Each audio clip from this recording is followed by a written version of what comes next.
Friends, welcome back to my channel. मैं हूं आपकी फ्रेंड वर्षा। आज के इस वीडियो में हम बात करेंगे बीएड एंट्रेंस एग्जाम के कॉमर्स के थ्योरी क्लासेस की। ये हमारा 5th चैप्टर है। इससे पहले हमने 4 चैप्टर डिस्कस कर लिए हैं। नहीं देखा है तो प्लीज़ एक बार चैनल पे जाके उनको ज़रूर देख लीजिएगा। और आज की क्लासेस में हम थ्योरी के साथ साथ कुछ क्वेश्चंस को भी डिस्कस करेंगे, तो लास्ट तक ज़रूर बने रहिएगा क्योंकि क्वेश्चंस हम लास्ट में ही डिस्कस करेंगे। तो स्टार्ट करते हैं वीडियो को। वीडियो पसंद आए तो वीडियो को लाइक कीजिए, फ्रेंड्स के साथ शेयर कीजिए और किसी भी तरह की कोई भी क्वेरी हो तो प्लीज़ ज़रूर बताइएगा। स्टार्ट करते हैं। बैंक। अब बैंक क्या है? तो देखिए, आप सबको ये बैंक वर्ल्ड जो है, इन सब के बारे में पता होगा कि बैंक वर्ल्ड कैसे आया था, इसकी उत्पत्ति कैसे हुई थी। तो उतना डिटेल में हम नहीं जाएंगे। बैंक शब्द जो है उस व्यक्ति अथवा संस्था का नाम है जहां धन हम जमा करते हैं और ऋण प्रदान करता है ये हमें, ठीक है। साथ ही साथ कुछ अन्य वित्तीय सेवाएं भी देता है, जैसे कि हमें अपना लॉकर फैसिलिटी देता है और ट्रांसफ़र फैसिलिटी देता है कि हम अगर एक ब्रांच से दूसरे ब्रांच में पैसा ट्रांसफ़र करना चाहें तो ये हमें फैसिलिटी देता है किसी पर्सन। और ये हमें बिल एक्सचेंज जो होता है उसकी फैसिलिटी देता है। तो डिफरेंट तरह की फैसिलिटी ये हमें प्रोवाइड करता है। पहला आधुनिक बैंक नोट कर लीजिए, जो इटली में के जनेवा में 1406 में स्थापित किया गया था। और ये भी याद रखिए, ये पूछा जाता है राष्ट्रीयकरण के बारे में, तो बैंकों का राष्ट्रीयकरण 1969 में हुआ था। नोट कर लीजिए, ये हुआ था 14 बैंकों का। और उसके बाद 1980 में हुआ था 6 बैंकों का राष्ट्रीयकरण, ठीक है। अब है फिंडले सिराज के शब्दों में, बैंकर्स वह व्यक्ति, फर्म अथवा कंपनी है जिसके पास कोई ऐसा व्यापार स्थान हो जहां पर मुद्रा अथवा चलन की जमा के द्वारा साख के खाते खोले जाते हैं। यानी कि स्थान से बात यहाँ पे की गई है, तो इसकी एक ब्रांच होनी चाहिए। मतलब एक ऐसा पर्टिकुलर प्लेस होना चाहिए जहां पर हम जाएं और अपने जो भी मनी है उसका ट्रांजेक्शन कर पाएं, यानी कि जमा कर पाएं, और अगर हमें जरूरत है तो वहां से हम उधार ले पाएं, ठीक है। तो एक प्लेस होना चाहिए। फिर यहाँ पे खाते भी खोले जाते हैं जिसमें हम अपनी जमा रकम को ड्राफ्ट, धनादेश या आदेश द्वारा भुगतान किया जाता है, अथवा जहाँ स्टॉक, बॉन्ड, धातु व विपत्रों की आड़ में मुद्रा उधार ली जाती है। स्टॉक बॉन्ड का मतलब यहाँ पर यह है कि हम एज अ गारंटी यहाँ पे अपने बॉन्ड रख सकते हैं, धनादेश रख सकते हैं, और जितनी हमें रकम चाहिए उतनी हम उधार यहाँ से ले सकते हैं, ठीक है। जहाँ प्रतिज्ञा पत्र बट्टे पर अथवा बेचने हेतु लिए जाते हैं। वही प्रतिज्ञा पत्र मतलब प्रॉमिसरी नोट अगर हमें मिला है तो हम यहाँ पे सबमिट करके वहां से हम बट्टे पर पैसा ले सकते हैं। बट्टे का मतलब कुछ डिस्काउंट के साथ, पूरा पैसा आपको नहीं मिलेगा, वो कुछ वहां पे पैसा काट कर आपको वो पैसा दे देंगे, ठीक है। विश्व बैंक समूह में आईएमएफ सम्मिलित नहीं है। अब विश्व बैंक समूह की बात करें तो आईएमएफ यानी कि इंटरनेशनल मॉनेटरी फंड जो है उसको सम्मिलित यहाँ पे नहीं किया गया है। अब जल्दी से यहाँ पर हम इनके कार्य पढ़ लेते हैं। कुछ प्रमुख कार्य हैं, कुछ सामान्य कार्य हैं, कुछ विविध कार्य हैं, मतलब अदर कार्य है। जमा राशियां स्वीकार करना मेन कार्य है, और ऋण प्रदान करना, ये 2 कार्य तो कैसे होगा, बिल्कुल मेन है कि जमा एक तो ये स्वीकार करते हैं, दूसरा ऋण देते हैं। सामान्य कार्य की बात करें तो कागजी मुद्रा का निर्गमन करते हैं, यानी कि ये नोट हमें प्रोवाइड करते हैं, नोट इश्यू करने का काम है। फिर है साख पत्रों का निर्गमन, साख पत्रों का निर्गमन करते हैं। मूल्यवान जो वस्तु हैं उनको सुरक्षित रखने का काम भी करते हैं, यानी कि आपको लॉकर फैसिलिटी देंगे। फिर है विदेशी विनिमय की व्यवस्था करना, यानी कि फॉरेंसिक चाहिए तो फॉरेन करेंसी ये आपको प्रोवाइड करेंगे, या फिर उनको एक्सचेंज करने का काम भी करते हैं। विविध कार्य में बात करें तो देखिए, धनराशि का हस्तांतरण यानी कि ट्रांसफर फैसिलिटी देते हैं। ग्राहकों की धनराशि एकत्रित करना, यानी कि ये आपके जितने भी बिल्स हैं जो आपको अदर पार्टी से लेने हैं उनका पेमेंट लेने का काम भी आपकी तरफ से करेंगे, लेकिन इसके एवज में वो कुछ कमीशन आपसे चार्ज करेंगे। फिर है ग्राहकों की ओर से भुगतान करना। अब ये ग्राहकों की ओर से, फॉर एग्जांपल स्कूल फीस देनी है बच्चों की, या फिर इलेक्ट्रिसिटी बिल पे करना है, तो ये काम बैंक आपके बिहाफ पर करेगी और आपसे कुछ कमीशन लेगी, ठीक है। भुगतान प्राप्त करना, अब किसी देनदार से भुगतान प्राप्त करना है, या फिर कहीं आपकी कोई फैक्ट्री है वहां से बिल पेमेंट लेना है, तो ये काम भी बैंक आपके बिहाफ पर करेगी, ठीक है। फिर है अंशों व प्रतिभूतियों क्रय विक्रय। अब आपके बिहाफ पर अगर आपने इनको ऑर्डर देते हैं तो ये आपके बिहाफ पर जो सिक्योरिटीज हैं उनका क्रय विक्रय भी करेगी, और विक्रय में सहायता होगी, ट्रस्टी के रूप में भी कार्य करेगी। यानी कि आप अगर चाहें तो इन्हें ट्रस्टी बना सकते हैं, और ये आपकी जो भी आपकी संपत्ति होगी उसमें ट्रस्टी के रूप में कार्य करेगी। सेम वही चीज है, ये सब कार्य करती है, इसके बिहाफ पर वो कुछ कमीशन आपसे चार्ज करती है। साख पत्रों तथा यात्री चेक जारी करना।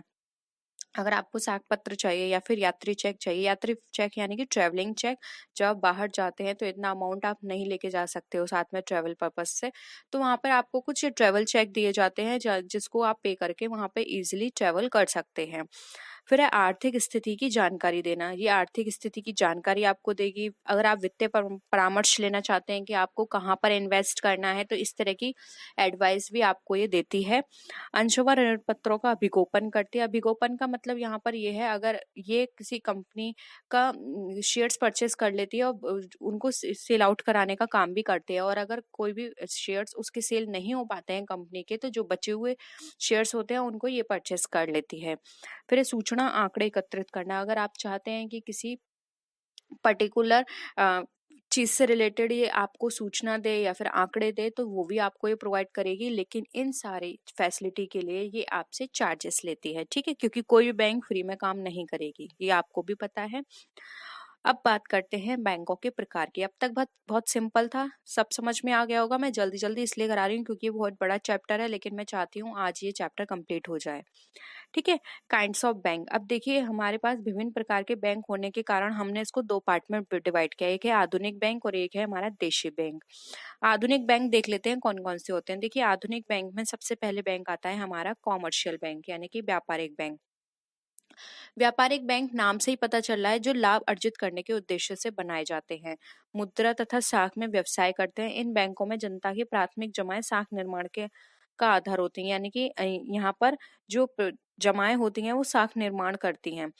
कल्वर्टस्टर्न के अनुसार व्यापारिक बैंक वे संस्थाएं जो व्यापार को अल्पकाल के लिए ऋण देती हैं तथा प्रक्रिया में मुद्रा का निर्माण करती हैं। यानी कि अगर आपको शॉर्ट टर्म लोन चाहिए तो आपको ये प्रोवाइड करती हैं और ये मुद्रा का निर्माण भी करती हैं। व्यापारिक बैंकों को मिश्र पूंजी बैंक भी कहते हैं। ये दो प्रकार के होते हैं। अब इसमें भी फर्दर दो पार्ट में डिवाइड है ये व्यापारिक बैंक। एक होता है अनुसूचित बैंक, एक होता है गैर अनुसूचित बैंक। देखिए, अनुसूचित यानी कि शेड्यूल बैंक जो होते हैं, ये वो बैंक होते हैं जो कि रिजर्व बैंक अधिनियम 1934 की द्वितीय अनुसूची में शामिल किए जाते हैं। इस बैंक की चुकता पूंजी और रक्षित पूंजी का कोष 5 लाख या इससे अधिक होना चाहिए। यानी कि कोई भी बैंक जिसकी पूंजी 5 लाख या उससे अधिक है, वो इसमें अपने आप को लिस्ट करा सकती है, उसको बोलेंगे शेड्यूल बैंक। और नॉन शेड्यूल बैंक वो होते हैं जिनकी 5 लाख से कम होगी और जो द्वितीय अनुसूची में शामिल नहीं होंगे। सिंपल था, ठीक है। अब आता है हमारा स्टेट बैंक ऑफ इंडिया। यह भारत की सबसे बड़ी और सबसे पुरानी एवं वित्तीय संस्था है, ये आप सबको पता है। आरबीआई के बाद जिस बैंक का नाम आता है व्यावसायिक बैंक का, तो वो है हमारी एसबीआई, ठीक है। स्टेट बैंक ऑफ इंडिया की स्थापना 1 जुलाई 1955 को इंपीरियल बैंक का राष्ट्रीयकरण करके की गई। अब देखिए, इंपीरियल बैंक की भी पूछी जा सकती है, तो नोट कर लीजिए। इंपीरियल बैंक जो है उसकी स्थापना हुई थी 1921 में, और फिर इंपीरियल बैंक का जब नेशनलाइजेशन यानी कि राष्ट्रीयकरण किया गया तो उसका नाम बदल दिया गया, उसको स्टेट बैंक कर दिया गया, और वो टाइम पीरियड था 1 जुलाई 1955, ठीक है।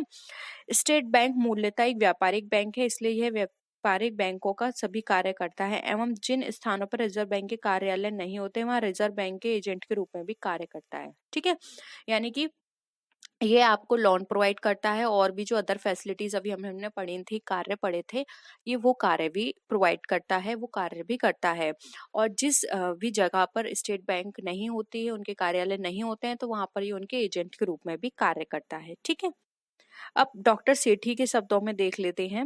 स्टेट बैंक एक व्यापारिक बैंक होने के कारण व्यापारिक बैंकों के सभी कार्य करता है। इंपीरियल बैंक का उत्तराधिकारी होने के नाते उन सभी कार्य को भी करता है। यानी कि इंपीरियल बैंक का ये उत्तराधिकारी, उत्तराधिकारी मतलब एक तरह से उसी का नया फॉर्म है, उसी का नाम चेंज करके स्टेट बैंक कर दिया गया था, जो इंपीरियल बैंक द्वारा किए जाते थे। एवं जिन स्थानों पर रिजर्व बैंक के बैंकिंग कार्यालय नहीं होते, वहां पर यही बैंक रिजर्व बैंक के एजेंट के रूप में कार्य करता है। सेम यही बात इन्होंने भी कह दी, ठीक है, सिंपल है। अब है स्टेट बैंक के सहायक बैंक, सॉरी। तो ये है state bank of Hyderabad, state bank of Patiala, state bank of Jaipur and Bikaner, और फिर है state bank of Mysore, state bank of Indore, state bank of Travancore और स्टेट बैंक ऑफ सौराष्ट्र। अब देखिए, रिसेंट आप बात करें तो देखिए ये सारे बैंक एक दूसरे के साथ मर्ज हो गए हैं, आप सबको पता है, ठीक है। बट हमें पहले से पढ़ना है क्योंकि एग्जाम में ये सारी चीजें पूछी जाती हैं, इसलिए हम ये सब डिस्कस करेंगे। औद्योगिक बैंक, नाम से ही पता चला है इंडस्ट्रियल बैंक, यानी कि जो बैंक इंडस्ट्री के लिए लोन देती है। और वो लोन देखिए, इंडस्ट्री को शॉर्ट टर्म लोन तो चाहिए नहीं, उसे लॉन्ग टर्म लोन चाहिए, तो ये लॉन्ग टर्म लोन प्रोवाइड करती है 5 से 20 साल तक के लिए। ये व्यवस्था करने वाले बैंकों को ही औद्योगिक लोन देती है, यानी कि जिनको 5 से 20 साल तक के लिए लोन चाहिए होता है अपने उद्योग में लगाने के लिए, उनको ये रिंग देती है। और इसको विकास बैंक यानी कि डेवलपमेंट बैंक भी कहा जाता है। फिर आता है हमारा, भारत में विशेष औद्योगिक संस्थाएं भी हैं, यानी कि स्पेशल बैंक, इंडस्ट्रियल इंस्टीट्यूशंस भी हैं जो प्रोवाइड करती हैं, जैसे कि भारतीय औद्योगिक वित्त निगम लिमिटेड, यानी कि industrial financial corporation of India limited. ये याद कर लीजिएगा, IFCI, इफ्सी, इनकी फुल फॉर्म्स भी पूछी जाती है एग्जाम में। भारतीय औद्योगिक वित्त निगम की स्थापना 1 जुलाई 1948 को की गई। इस संस्था का मुख्य उद्देश्य उद्योगों को मध्यकालीन एंड दीर्घकालीन लोन प्रोवाइड करना था। ठीक है, तो ये शॉर्ट में याद कर लीजिए, एक इनका ये डेट और एक इनका ये कि मध्यकालीन और दीर्घकालीन लोन प्रोवाइड करते हैं, और ज्यादा कुछ भी पढ़ने की जरूरत नहीं है। राज्य वित्त निगम की बात करें, स्टेट फाइनेंशियल कॉर्पोरेशन, तो देखिए इनका मुख्य उद्देश्य था लघु एवं मध्यम आकार वाली औद्योगिक संस्था को दीर्घकालीन ऋण प्रदान करना। ठीक है, मैं आपको बहुत शॉर्ट में बता देती हूँ, क्योंकि इसमें और ज़्यादा चीज़ें नहीं पूछी जाती हैं। अब है industrial credit and investment corporation of India. इसका टाइम पीरियड याद कर लीजिए, 5 जनवरी 1955, और ये निर्माण, विकास, आधुनिकीकरण में सहायता करने के लिए और निजी उपक्रमों में देश और विदेश के विभिन्न साधनों से निजी पूंजी के विनियोग को प्रोत्साहित करने के लिए लोन प्रोवाइड करता है। ठीक है, फिर है भारतीय औद्योगिक विकास bank, industrial development bank of India की स्थापना डेट बहुत पूछी जाती है इसकी, तो 1 जुलाई 1964, और ये औद्योगिक वित्त के लिए सहायता देता है बैंकों को, पुनर्वित्त। अब ये बैंकों को देता है, देखो बैंकों को पुनर्वित्त एंड गारंटी की सुविधा देता है। वो तो आपको डायरेक्ट लोन दे रहे थे, लेकिन ये बैंकों को देता है, और ये बैंक के जितने भी अंश और बॉन्ड्स होते हैं उनको भुनाने का काम भी करता है। ठीक है, फिर है राष्ट्रीय औद्योगिक विकास बैंक, यानी कि नेशनल इंडस्ट्रियल डेवलपमेंट। इसका टाइम पीरियड याद कर लीजिए, 29 अक्टूबर 1954 में हुई थी, और इसका उद्देश्य सूती वस्त्र और जूट उद्योग की मशीन के आधुनिकीकरण और पुनर्स्थापना के लिए था। यानी कि ये जो भी हमारी इंडस्ट्री थी सूती वस्त्र से रिलेटेड या जूट से रिलेटेड, उनको स्थापित करना और उनका पुनरुत्थान करना था उनका कार्य। ठीक है, वर्तमान समय में यह निगम वित्तीय निगम के स्थान पर एक अंतर्राष्ट्रीय औद्योगिक सलाहकार एजेंसी के रूप में कार्य कर रहा है। ठीक है, यानी कि एडवाइस दे रहा है। अब है union trust of India. Union trust of India exam में बहुत पूछी जाती है, इसका टाइम पीरियड हर बार आता है 1 जुलाई 1964, और यूनियन ट्रस्ट ऑफ इंडिया जो है, जो जनता की छोटी छोटी बचतों को एकत्रित करने का काम करती है, छोटे छोटे विनियोजकों को यूनिट में बेचकर, यानी कि ये छोटे छोटे बचत होती हैं उन पर ये फोकस करती है, और छोटे छोटे ही ऋण प्रोवाइड करती है, जिससे कि उनकी पूंजी में वृद्धि हो, और ये बचत को प्रोत्साहित करती है, यानी कि जनता ज्यादा से ज्यादा बचत करे। ठीक है, फिर है विदेशी विनिमय बैंक, नाम से ही पता चल रहा है विनिमय बैंक, यानी कि ये जो फॉरेन करेंसी है वो प्रोवाइड करने का काम करती है। ठीक है, फिर है सहकारी बैंक। सहकारी बैंक से आश्रय व्यक्तियों के ऐसे ऐच्छिक संगठन हैं जो परस्पर सहयोग द्वारा समानता से स्वयं सहायता एवं लोकतंत्रीय आधार पर सामूहिक हितों की वृद्धि हेतु बैंकिंग व्यवसाय करते हैं। यानी कि सहकारी बैंक जो होते हैं ये कुछ कम्युनिटी द्वारा बना ली जाती हैं, और इनका मेन पर्पस होता है कि सहायता करना। इनका बिजनेस करना मेन काम नहीं होता, इनका मेन काम होता है सहायता करना, और जो सहयोग के द्वारा मतलब कोऑपरेट करना एक दूसरे को, अगर किसी को जरूरत है तो उसको प्रोवाइड करना, फिर किसी को जरूरत पड़ रही है मेंबर को उसको प्रोवाइड करना, इस तरह का कार्य ये करती हैं। डेफिनेशन देख लीजिए एक बार इसकी। सहकारी बैंक सहकारिता यानी कि कॉपरेशन के आधार पर गठित एक ऐसी एजेंसी है छोटे व्यक्तियों से व्यवहार करती है तथा जो अपनी शर्तों के अनुसार उनकी जमा को स्वीकार करती है तथा ऋण प्रदान करती है। यानी कि ये छोटे व्यक्ति होते हैं, यानी कि जिनको जरूरत होती है वो उनको फंड प्रोवाइड करती है, और ये बहुत ज्यादा फैली हुई नहीं होती, ये एक छोटी कम्युनिटी के अंदर काम करती हैं। ठीक है, फिर है सहकारी बैंकों का वर्गीकरण। अब देखिए प्राथमिक सहकारी बैंक के अंदर आते हैं कृषि सहकारी, गैर कृषि सहकारी, फिर है केंद्रीय सहकारी बैंक, फिर है राज्य सहकारी बैंक। ठीक है, अब देखिए प्राथमिक सहकारी बैंक जो होती हैं ये भी दो पार्ट में डिवाइड है, एक है एग्रीकल्चर बेस्ड, एक है नॉन एग्रीकल्चर बेस्ड। एग्रीकल्चर जो होती है वो किसानों को प्रोवाइड करती है ऋण, और जो नॉन एग्रीकल्चर होती हैं वो शुल्स डेलिस के सिद्धांत पर आधारित होती है, और भारत में इस प्रकार के बैंक बहुत कम है। तो इसमें इतना ज़्यादा डीप में जाने की ज़रूरत नहीं है, ये इतना नहीं पूछा जाता, बस मीनिंग याद कर लीजिए। कृषि बैंक जो है किसानों के लिए वर्क करती हैं, और जो गैर कृषि सहकारी बैंक है, वो एक रूल है, शुल्क डैलिस के सिद्धांत, उस पर वह काम करती हैं। फिर है केंद्रीय सहकारी बैंक। नाम से पता चल रहा है केंद्रीय सहकारी बैंक, यानी कि यहाँ पर जो केंद्र है उसके द्वारा की जाती हैं ये बैंक प्राथमिक सहकारी बैंकों की वित्तीय सहायता प्रदान करते हैं। इन बैंकों की स्थापना 1912 में की गई थी, और इनका दूसरा नाम भी है जिसको डिस्ट्रिक्ट कोऑपरेटिव बैंक भी बोलते हैं। यानी कि जो अभी हमने ऊपर पढ़ी थी प्राथमिक सहकारी बैंक, ये उनको ऋण प्रोवाइड करती है, यानी ये कस्टमर से रिलेटेड नहीं होती, ये प्राइमरी सहकारी बैंक जो होती हैं उनको प्रोवाइड करती हैं ऋण। फिर है राज्य सहकारी बैंक। जिस प्रकार प्राथमिक सहकारी बैंकों का संघ केंद्रीय सहकारी बैंक कहलाता है, उसी प्रकार एक प्रांत के सभी केंद्रीय, यानी कि पहले प्राथमिक प्राथमिक को प्रोवाइड कौन करेगा, वो करेगा केंद्रीय, और सभी जो केंद्रीय होंगी वो आएंगी राज्य सहकारी बैंक के अंतर्गत। ठीक है, यानी कि शीर्ष बैंक भी बोलते हैं। एपेक्स बॉडी किसकी, केंद्रीय की, और केंद्रीय अपेक्स बॉडी किसकी है, प्राथमिक की। ठीक है। अब है भूमि बंधक बैंक। देखिए भूमि बंधक बैंक यानी कि इसमें किसानों को की भूमि जो होती है उसको बंधक बना के उनको दीर्घकालीन ऋण दिया जाता है। बंधक मतलब मॉर्गेज रख दी जाती है एज अ सिक्योरिटी, और फिर उसको दीर्घकालीन ऋण प्रोवाइड किया जाता है। नेक्स्ट आते हैं यहाँ पर केंद्रीय बैंक यानी कि सेंट्रल बैंक। केंद्रीय बैंक देश का सर्वोच्च बैंक होता है, ये आप सब लोग जानते हैं।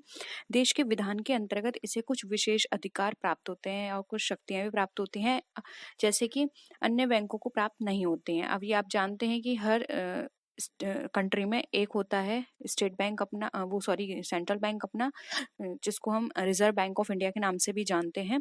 अतः केंद्रीय बैंक व संस्था जो सामान्य जनहित में मुद्रा की मात्रा में विस्तार तथा संकुचन की व्यवस्था करने का दायित्व सौंपा जाता है। यानी कि जब मुद्रा कम होती है तो उसको निर्गमित करने का कार्य भी इसका होता है, और मुद्रा का ज्यादा से ज्यादा मिसयूज ना हो उसको कंट्रोल करने का काम भी इसी का होता है। ये मुद्रा को इश्यू करती है, और ये अदर बैंक की तरह कस्टमर के साथ डायरेक्टली डील नहीं करती है। ठीक है, ये बैंकों को कंट्रोल करती है, बैंकों को लोन प्रोवाइड करती है, ये बैंक के साथ डील करती है, ना कि कस्टमर्स के साथ।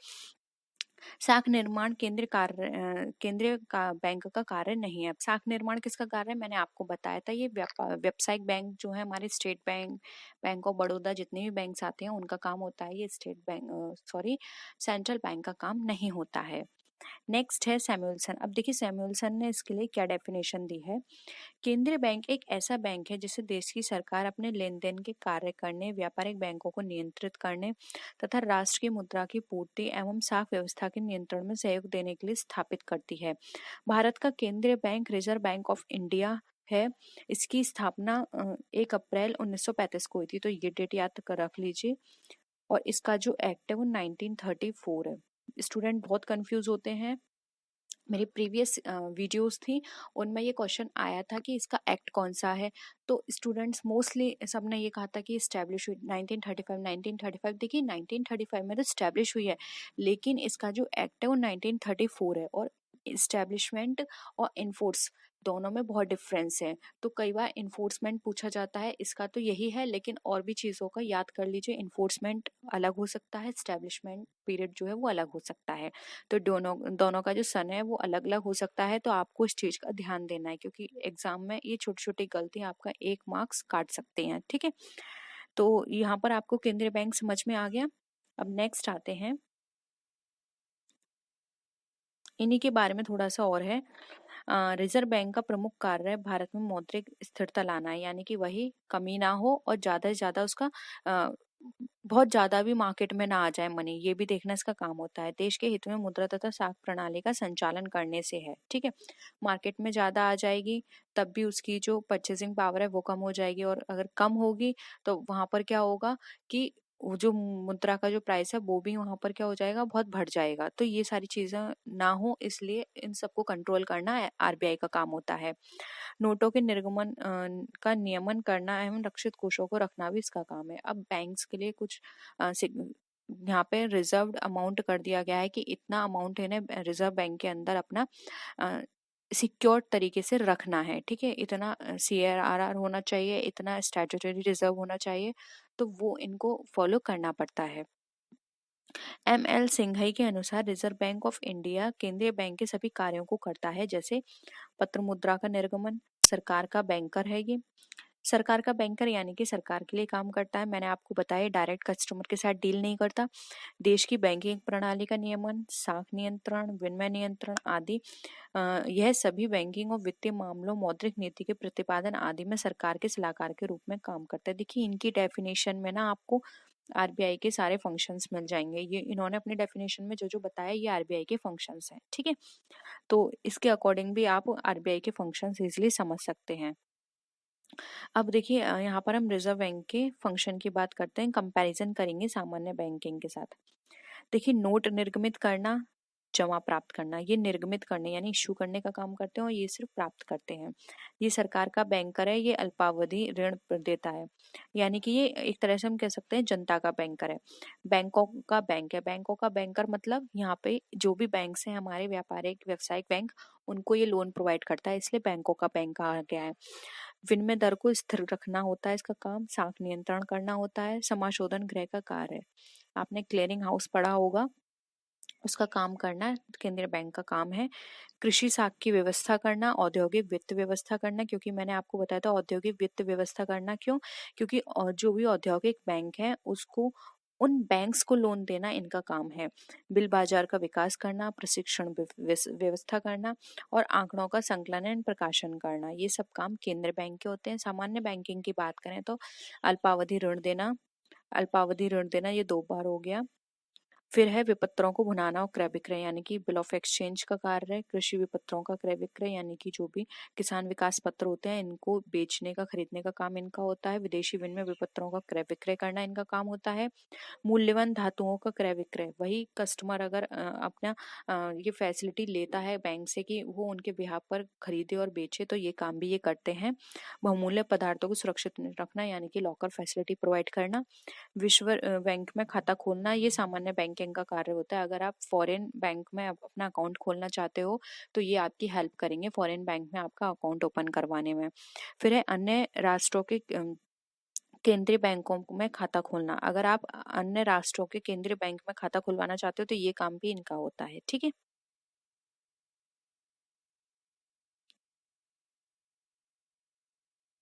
नेक्स्ट है, लेकिन ये जो केंद्रीय बैंक के काम था ना, ये राष्ट्रों के केंद्रीय बैंक में खाता खोलना, ये जनता का खाता नहीं खुलेगा, ठीक है। याद रखना जनता का खाता नहीं खुलेगा, बैंक्स का खाता खुलेगा। गवर्नमेंट चाहती है, स्टेट गवर्नमेंट चाहती है उनका खाता खुलेगा, जनता का यहाँ पर नहीं होगा, क्योंकि अगेन वही वाली बात है, केंद्रीय बैंक डायरेक्ट डील नहीं करती तो अदर स्टेट या सॉरी अदर कंट्री की आपके साथ डील कैसे कर सकती है, ठीक है। फिर है डाकघर बचत बैंक यानी कि पोस्ट ऑफिस सेविंग बैंक्स।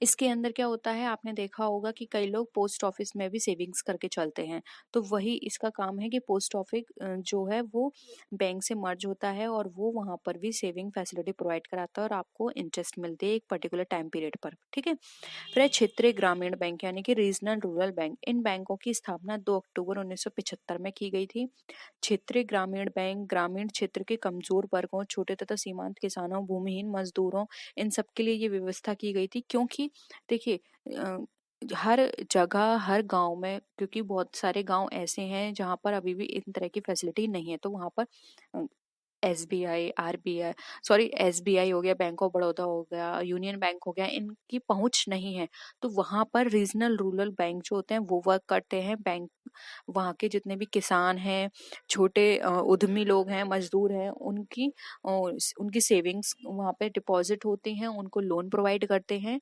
इसलिए इनका इस्टेब्लिशमेंट किया गया।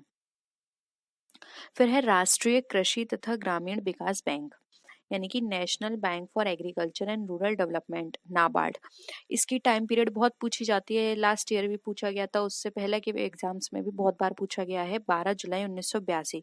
नाबार्ड बहुत पूछा जाता है कि इसका एस्टेब्लिशमेंट कब हुआ। सेकंड क्वेश्चन इसका बहुत पूछा जाता है कि नाबार्ड किनको लोन प्रोवाइड करती है या कैसे लोन प्रोवाइड करती है, तो याद रखिएगा नाबार्ड दीर्घकालीन लोन प्रोवाइड करती है। और किसको, किसानों को रिजर्व बैंक से अल्पकालीन ऋण व भारत सरकार से दीर्घकालीन ऋण लेकर ग्रामीण क्षेत्रों में, यानी कि ये जो ग्रामीण क्षेत्र होते हैं उनको लोन प्रोवाइड करती है, ठीक है। याद रखिएगा अल्पकालीन और दीर्घकालीन, ठीक है। एक्सपोर्ट इम्पोर्ट बैंक भी बहुत पूछा जाता है, इसकी डेट याद रख लीजिए 1 जुलाई 1982 में। और एक्सपोर्ट इम्पोर्ट बैंक जो होती हैं वो, अगर आपको एक्सपोर्ट करना है या इम्पोर्ट करना है उसके रिगार्डिंग फाइनेंस चाहिए तो ये आपको प्रोवाइड कराएंगे, ठीक है। फिर है नेशनल हाउसिंग बैंक, अगेन ये भी बहुत इंपॉर्टेंट है, ये तीन बहुत इंपॉर्टेंट है, इनके टाइम पीरियड याद रख लीजिएगा, जुलाई 1988। और ये इनकी स्थापना अनुसूचित बैंकों तथा आवास विकास वित्त संस्थाओं को वित्तीय सहायता देने के लिए की गई थी, ठीक है। अब आ जाते हैं हमारे देशी बैंकर, जिसको इंडिजीनियस बैंकर्स भी बोला जाता है। देशी बैंकर्स कोई भी व्यक्ति या निजी फर्म है जो ऋण देने के साथ साथ जमा स्वीकार करती है, हुंडियों में व्यवहार करती है। हुंडी अब इतनी चलन में नहीं है, या फिर बिल्कुल ही जो वैसे इलाके होते हैं जहाँ पर बिल्कुल हम ये बोल सकते हैं जो छोटे जिले होते हैं वहां पर ये चलती, अभी भी शायद चलती होंगी, लेकिन किसी किसी जगह पर वैसे मोस्टली हुंडी का प्रचलन अब कम हो गया है, अथवा दोनों कार्य करती है। अब देखिए यहाँ पर भारतीय बैंकिंग आयोग 1972 के अनुसार इन्होंने देशी बैंकर को किस तरह डिफाइन किया है। देशी बैंकर वे व्यक्ति एवं संस्थाएं हैं जो अपने व्यवसाय के लिए जमाएं स्वीकार करते हैं अथवा बैंकों से उधार लेते हैं। ये माल सेवाओं के उत्पादन एवं वितरण के लिए अल्पकालीन हुंडियों द्वारा धन की व्यवस्था करते हैं। देशी बैंकर को विभिन्न राज्यों में अलग अलग नाम से जाना जाता है। जैसे उत्तर प्रदेश में बात करें तो सेठ, देखिए देशी बैंकर का मतलब एक तरह से ये है कि किसी भी पर्टिकुलर एरिया में जो भी बहुत ही धनी व्यक्ति होगा वो जिनको जरूरत है उनको लोन प्रोवाइड करेगा, और इस एवज में वो क्या करेगा, उनसे ज्यादा चार्जेस लेगा, ठीक है। उनसे ज्यादा ब्याज लेगा, या फिर उनकी जो संपत्ति है उसको अपने यहाँ मॉर्गेज रख लेगा, और उस पे ब्याज पे ब्याज चढ़ाता रहता है। तो देसी बैंकर्स अब इतने यूज में नहीं है, क्योंकि यहाँ पर उनको बहुत एक्सप्लॉइट किया जाता है। साहूकार, महाजन, बनिया, पंजाब में खत्री, कोठीवाला, तमिलनाडु में चिट्टी, महाराष्ट्र में सर्राफ, मारवाड़ी, मध्य प्रदेश में रोहिल्ला आदि, ये इनके नाम हैं, ठीक है।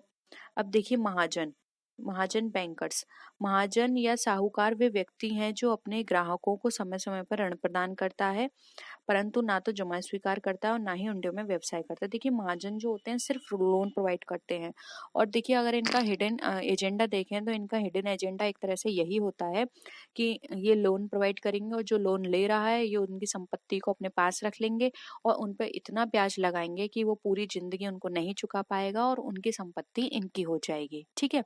तो मेन इनका हिडन एजेंडा यही था, इसलिए महाजन जो है वो अमीर से अमीर बनते चले गए, क्योंकि ये बहुत एक्सप्लॉइट करते थे, ज्यादा से ज्यादा ब्याज लेते थे।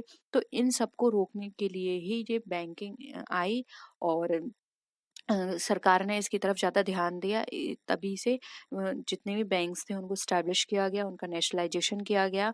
और अब आपने देखा होगा इस तरह की चीजें मार्केट में कम हो गई हैं, अब हर जगह बैंक है और इजीली लोन मिल जाता है, आपको कुछ सिक्योरिटी देनी पड़ती है और कई बार बिना सिक्योरिटी के भी आपको लोन मिल जाता है। तो मेन पर्पस क्या था, इस तरह के एक्सप्लॉयटेशन को रोकना, ठीक है।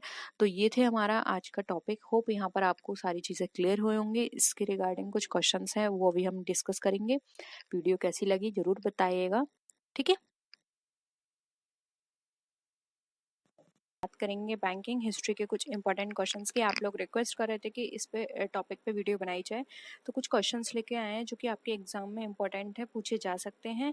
तो इस वीडियो को जरूर देखिएगा लास्ट तक। वीडियो पसंद आए तो वीडियो को लाइक कीजिए, फ्रेंड्स का शेयर कीजिए, और किसी भी तरह की कोई भी क्वेरी हो तो प्लीज़ जरूर बताइएगा। स्टार्ट करते हैं क्वेश्चन।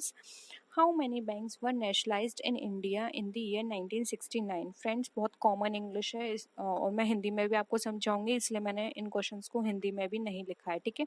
तो इसमें ये पूछे गए हैं कि 1969 में कितने बैंक को नेशनलाइज यानी कि राष्ट्रीयकृत किया गया था, 12, 29, 14 या 6? तो देखिए 1969 की बात करें तो यहाँ पर इसका राइट आंसर होगा ऑप्शन नंबर 3 जो कि है 14। 14 बैंक को नेशनलाइज यानी कि राष्ट्रीयकृत किया गया था। नेक्स्ट है imperial bank of India was nationalised in which year? यानी कि जो इंपीरियल बैंक है ये कब नेशनलाइज्ड हुई थी, 1945, 1955, 49 या 65? तो फ्रेंड्स इसकी एक बहुत बड़ी इसका पूरा एक बहुत बड़ी हिस्ट्री है, इसके बारे में मैं आपको समझा देती हूँ जहाँ से आपके 5 से 6 क्वेश्चन बनेंगे। देखिए पहले इसका आंसर देख लेते हैं। 2 इसका राइट आंसर है 1955। अब देखिए पहले 3 बैंक हुआ करते थे जिनको बोला जाता था प्रेसिडेंसी बैंक। इन प्रेसिडेंसी बैंक में कौन आते थे? Bank of Bombay, bank of Madras and bank of Calcutta. ठीक है, ये 3 बैंक थे, bank of Bombay, bank of Madras and bank of Calcutta. इन तीनों को मिलाकर एक बैंक बनी थी जिसको बोलते थे प्रेसिडेंसी बैंक। ठीक है, क्या बोलते थे? Presidency bank. अब इस प्रेसिडेंसी बैंक को का नेशनलाइजेशन किया गया था 1921 में, और इसको नाम दिया गया था इंपीरियल बैंक। क्या नाम दिया गया था? Imperial bank. ठीक है, जैसे कि ये आप यहाँ देख रहे हैं 1921 में ये इस्टेब्लिश की गई थी, यानी कि कन्वर्ट करके इंपीरियल बैंक। अब इंपीरियल बैंक को नेशनलाइज करके 1955 में नेशनलाइज करके इसको नाम दे दिया गया SBI, यानी कि स्टेट बैंक ऑफ इंडिया। तो देखिए यहाँ से बहुत सारे क्वेश्चंस बनते हैं प्रेसिडेंट, जो कि अभी हम 1 बाय 1 डिस्कस करेंगे। ठीक है, तो यहाँ पे इसका राइट आंसर हो जाएगा 2 1955। नेक्स्ट क्वेश्चन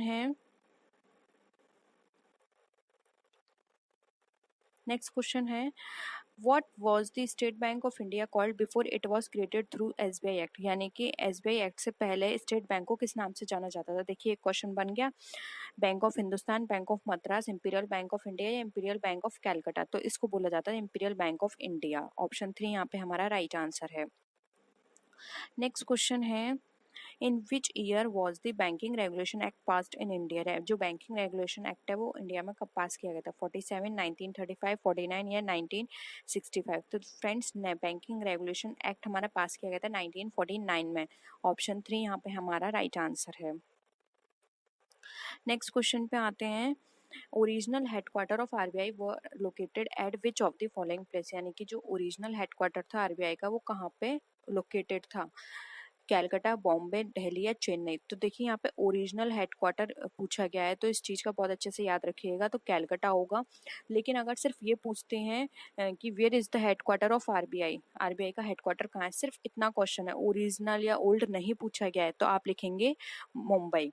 क्योंकि फ्रेंड्स कैलकाटा पहले था इसका हेडक्वार्टर, उसके बाद इसको शिफ्ट करके मुंबई कर दिया गया था। ठीक है, तो यहाँ पे ओरिजिनल पूछा है, इसलिए आंसर होगा ए, कैलकाटा।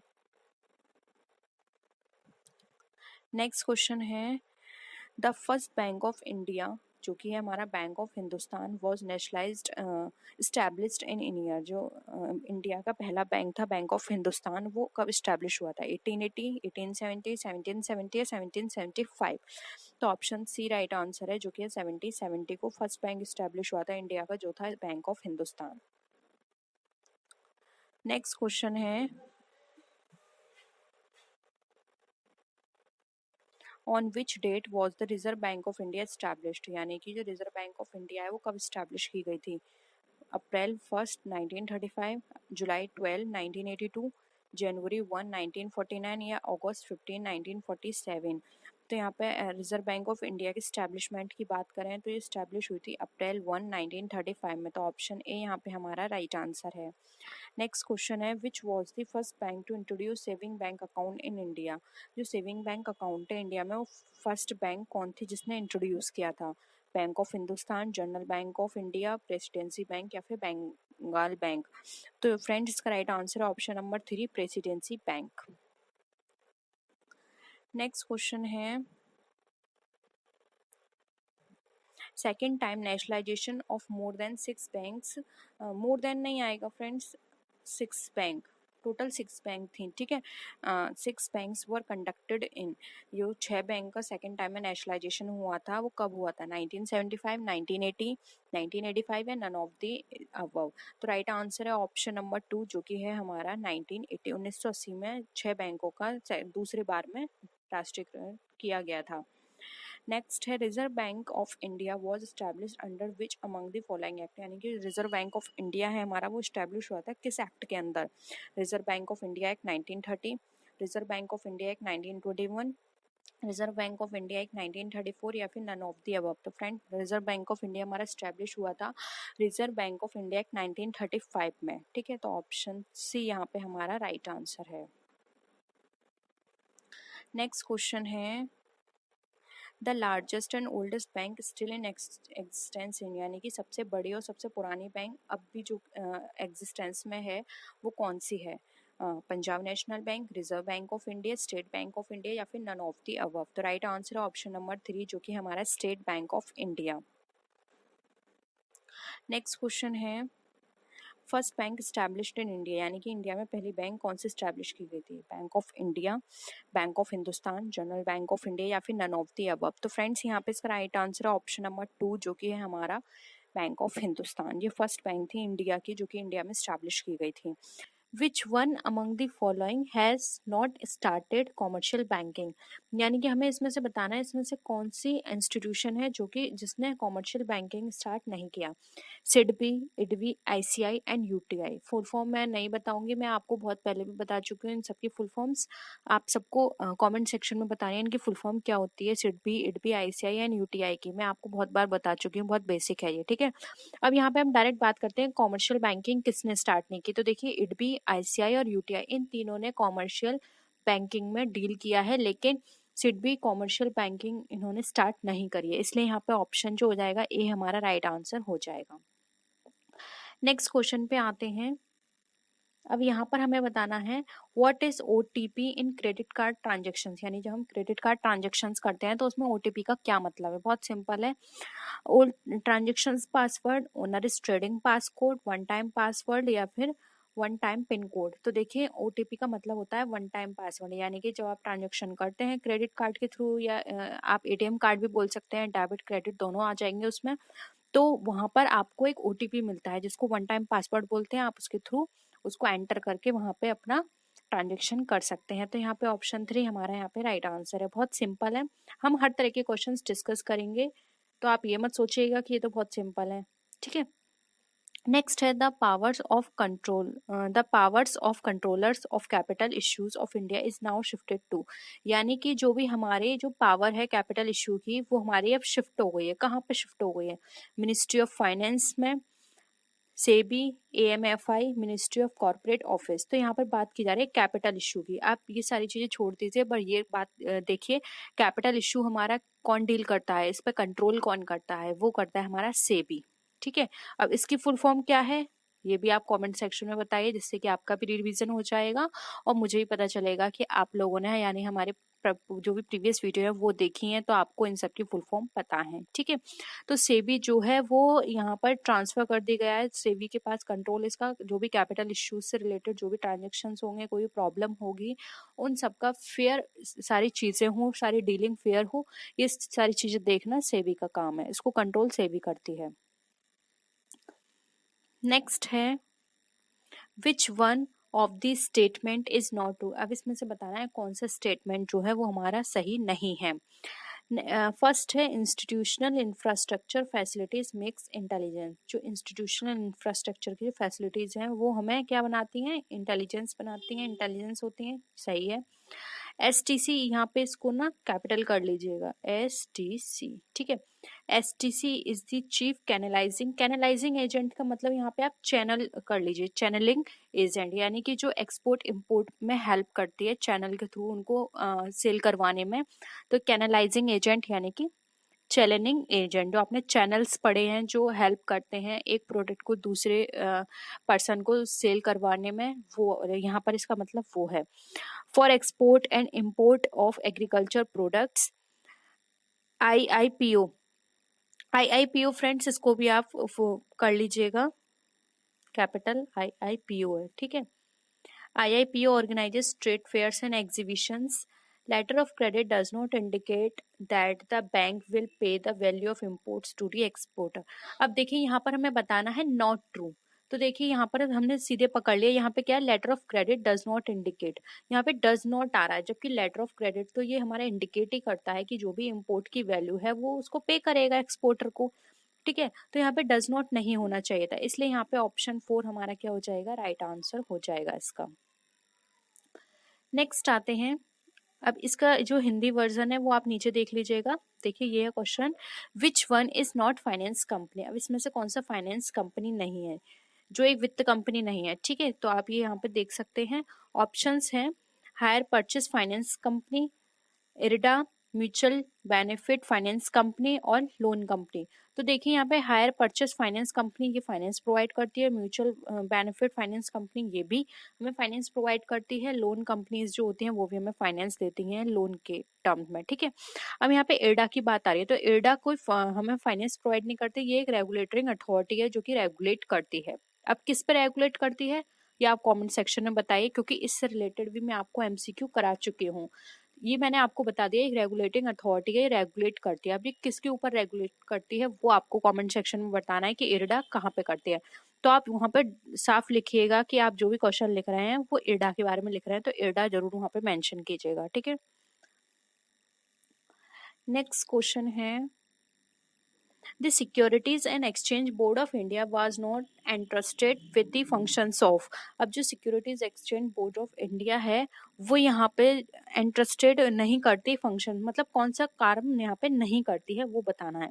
इन्वेस्टर की protection, ensuring fair practices by companies, promotion of efficient services by brokers या फिर improving the earning of equity holders। तो देखिए यहाँ पर ये बात पूछी जा रही है कि जो securities exchange board of India यानी कि सेबी, देखिए यहाँ पर आ गया, मैं आपसे ऊपर फुल फॉर्म पूछ रही थी, यहाँ पर इसका नाम आ गया, ठीक है। ये कौन सा फंक्शन नहीं करती, तो प्रोटेक्शन की बात करें तो यस, ये इन्वेस्टर को प्रोटेक्ट करती है जिससे कि कोई भी इन्वेस्टर को किसी भी तरह का कोई भी डीलिंग में प्रॉब्लम ना हो, उसको प्रोटेक्ट करके चलती है।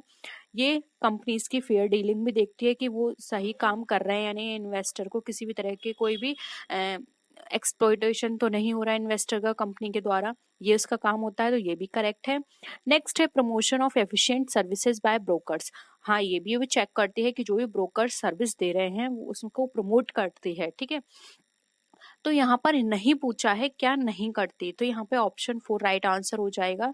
ये इक्विटी होल्डर्स की अर्निंग को इम्प्रूव करने का काम नहीं करती, ये सब ये देखती है कि कंपनी जो भी इन्वेस्टर्स के साथ डील कर रही है वो फेयर हो रही है नहीं, उनको जो रेट प्रोवाइड की जा रही है इन्वेस्टर्स को, जो भी परसेंटेज से डिविडेंड दिया जा रहा है वो टाइमली दिया जा रहा है या नहीं, या फिर ब्रोकर्स को किस किस तरह की प्रॉब्लम आ रही है डीलिंग करवाने में, उनको प्रमोट करना, उनको सही से गाइडलाइंस प्रोवाइड करना जिससे कि सारी डीलिंग फेयर तरीके से हो सके, ये सारा काम करती है सेबी, ठीक है। प्रमोट करती है इन्वेस्टर को प्रोटेक्ट करके चलती है, इसका ये काम होता है। इसको ये अर्निंग को इम्प्रूव करना इसका काम नहीं होता है, इसलिए ऑप्शन डी हमारे यहाँ पे राइट आंसर हो जाएगा।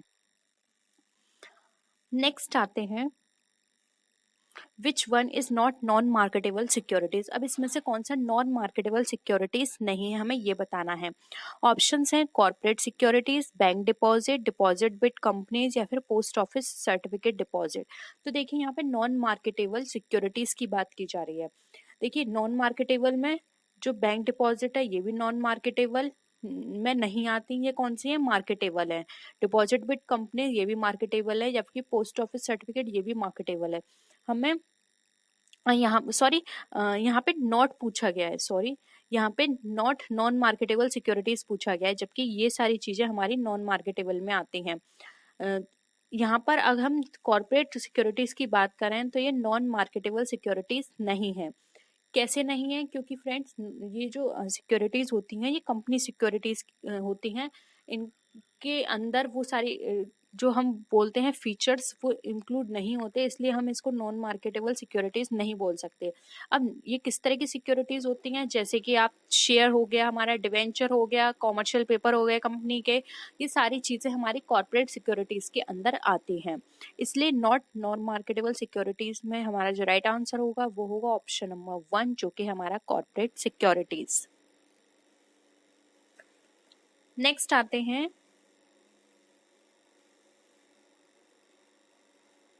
Which one of the following is not an instrument of credit control in banking system। अब हमें बताना है जो बैंकिंग सिस्टम है उसमें से कौन सा इसमें से इंस्ट्रूमेंट नहीं है क्रेडिट कंट्रोल करने का, ठीक है। Open market operations, cash reserve ratio, tax rate या फिर ऑल ऑफ दी अबव। देखिए फ्रेंड्स यहाँ पर अगर हम ऑल ऑफ दी अबव की बात करें तो ये तो बिल्कुल ही कट गया। अब आते हैं open market operations. Open market operations के थ्रू भी कंपनी जो बैंकिंग सिस्टम होता है वो अपने क्रेडिट को कंट्रोल करके चलती है। कैश रिजर्व रेशो भी आपने पढ़ा होगा। कैश रिजर्व रेशो के अंदर क्या होता है, वो कुछ परसेंटेज अपनी जो टोटल उसके पास कैपिटल होती है उसका कुछ परसेंटेज वो यहाँ पर कैश रिजर्व के रूप में रखती है, जिससे कि आगे किसी भी तरह का कोई प्रॉब्लम ना आए। इस तरह से वो क्रेडिट कंट्रोल करती है। अब यहाँ पे नॉट पूछा गया है, तो टैक्स रेट किसी भी तरह से हेल्प नहीं करता क्रेडिट को कंट्रोल करने में, ठीक है। तो यहाँ पे ऑप्शन 3 हमारा राइट आंसर हो जाएगा।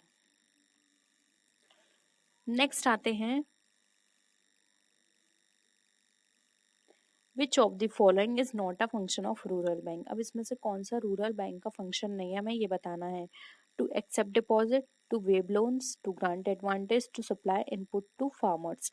तो देखिए यहाँ पर रूरल बैंक के फंक्शंस की बात की। रूरल बैंक के फंक्शंस वही सारे फंक्शंस हैं एक तरह से जो हमारे और बैंक्स में होते हैं। बस यहाँ पर क्या है, ये मोस्टली फोकस करते हैं जो भी हमारे रूरल एरिया होता है वहाँ पे जिस भी तरह का वर्क होता है उस तरह के वर्क में उनको फैसिलिटी प्रोवाइड करें, ठीक है।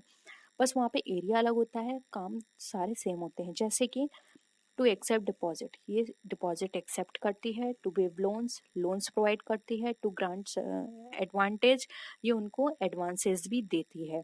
जबकि बात करें to supply input of farmers, ये उनको इनपुट सप्लाई नहीं करती। ये जो भी इनपुट उन्हें चाहिए होते हैं उसके लिए ये इनको लोन देती है, लेकिन ये कभी भी उनको इनपुट डायरेक्ट नहीं देती, उसके लिए वो लोन देगी। तो यहाँ पर क्या हो जाएगा, ऑप्शन 4 जो है वो हमारा राइट आंसर हो जाएगा। ये रूरल बैंक का काम नहीं है। ऑप्शन 4 यहाँ पे राइट आंसर है।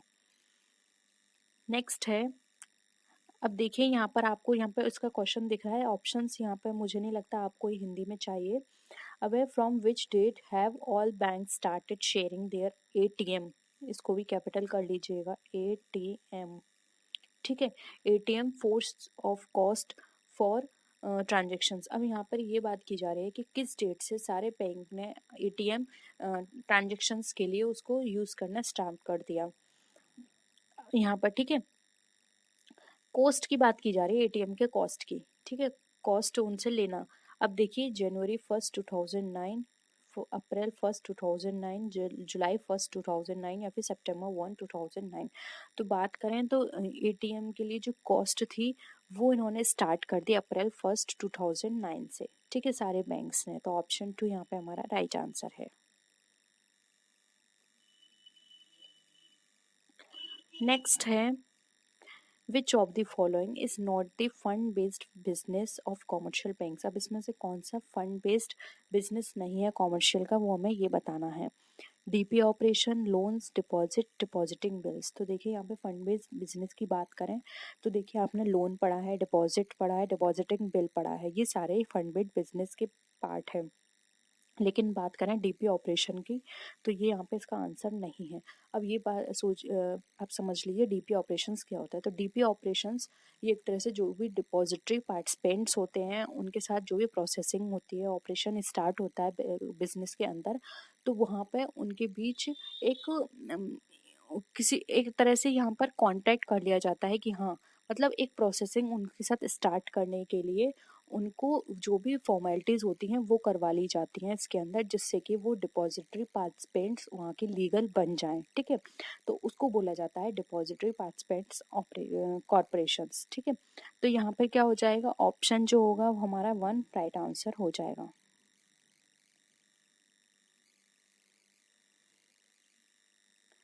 नेक्स्ट है, banking in India has its origin as early as period, यानी कि इंडिया में जो बैंकिंग का ओरिजिन है वो कब से है, किस अवधि से वो शुरू हुआ था। वैदिक पीरियड, मुगल, ब्रिटिश या फिर नन ऑफ दीज। तो आपने देखा होगा, आपने अगर बैंकिंग की हिस्ट्री पढ़ी होगी तो ये बताया जाता है कि जो बैंकिंग है वो इंडिया में आई थी ब्रिटिश टाइम पीरियड से, ब्रिटिश लेकर आए थे बैंकिंग को, ठीक है। तो उस टाइम पीरियड में ये हमारे बैंकिंग सिस्टम स्टार्ट हो गया था, तो ये हमारी इतनी पुरानी है, ठीक है। तो ऑप्शन 3 जो है वो हमारा राइट आंसर है।